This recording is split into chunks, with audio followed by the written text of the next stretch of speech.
Welcome to Book Banter. My name is Ashwin and I am here to give you a spoiler-free review of The Stranger by Albert Camus.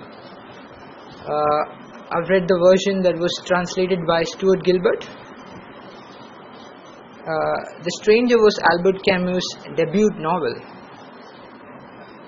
Albert Camus, known as the father of absurdism, gives life to his idea of absurd hero through his debut novel, The Stranger.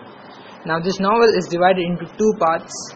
The book opens with the lines, "Mother died today," without the least bit of emotional overtones, and continues along similar tranquil notes in the region of Algiers, which is in France. So the first part builds an effective sketch of the protagonist, Mersault, through his influences, his actions, his attitudes in friendships, relationships, work, and enjoyment. Now, Albert Camus has done a really good job in providing a fairer ground for the reader to come in terms with his character's erratic behaviors near the end of part 1. Actually, the character is quite erratic throughout the book. He's really quirky. I mean, he'll be like no other character you've ever met in any of the books. Mark my words. So the second part of the book compounds to the philosophical depth that the first part set up. And in the second part we get to pick Mersault, who is the protagonist, his thought processes and his brain from a better vantage point. We get to understand. This part also speaks about the fallibility of the judicial system and exposes its ambits in the first few chapters. The second part. In the first part, I forgot to mention one thing. We also get to see how Mersault responds to romantic relationships. His lover, Marie Cardona, talks him about marriage, and he gives a rather strange response. So Mersault's views on marriage and everything is covered in the first part. Towards the end of the second part, we see a slightly different version of Mersault, who's more empathetic. He learns to embrace the situation he finds himself in, and he's very content with existence. Now, in the first part, he was more of an indifferent individual. In the second part, and that is especially towards the end, there seems to be a slight metamorphosis observed in Mersault. We also get to learn about Mersault's views on God and afterlife. In the final chapter, during his heated conversation with the prison chaplain, who tries to persuade him to believe in God, well, you'll see what happens there. This novel addresses a major question, and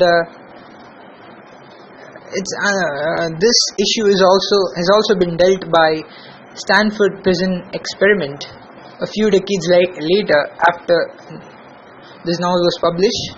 So the question is that, does man get to choose over his actions, or is he more of a puppet to his circumstances? So to find out the answer, do read the novel. Moving on, let's understand Mersault from a deeper perspective. So Mersault embodies the crux of Albert Camus' philosophy of absurdism. He's taciturn, very innocent, he's simple, his duty consigned to us. In the first part, we get to witness his duty consigned to usness. He's honest, and he lives in tune with his physical experiences. He pays attention to the temperature, the weather, most importantly, and he doesn't build castles in the air. He is very indifferent to abstract notions like love, romance, and that sets him apart from most fictional characters and puts him on a completely different spectrum. Mersault perceives the world through an extremely simple lens, and he lends very little credence to sentiments and other forms of exaggeratedness. He is someone who is completely straightforward during his interactions with people, and he feels obliged to express his opinions only when someone provokes him to. He doesn't go around talking to people as much as most people do. So, only when someone forcibly asks his opinion on something does he open up. There really isn't much to say about other characters of the book without spoiling its content, so I'll just guard silence like Mersal does so often in this text. So, the first half keeps the reader really eager, and we learn about Mersal.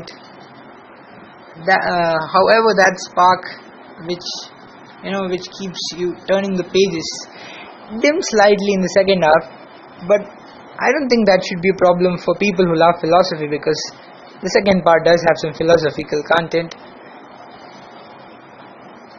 and anyone who enjoys reading classics or existential literature, crime novels, or any other form of fiction no doubt would relish mulling over this book.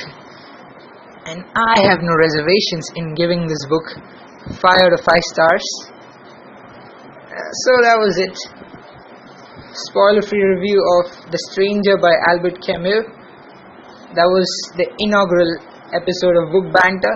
I hope you enjoyed listening to it. So what are you waiting for? Go ahead, grab the book and begin reading. Also, before that, do like, share and subscribe for more such book banters. Thank you guys for listening. Goodbye.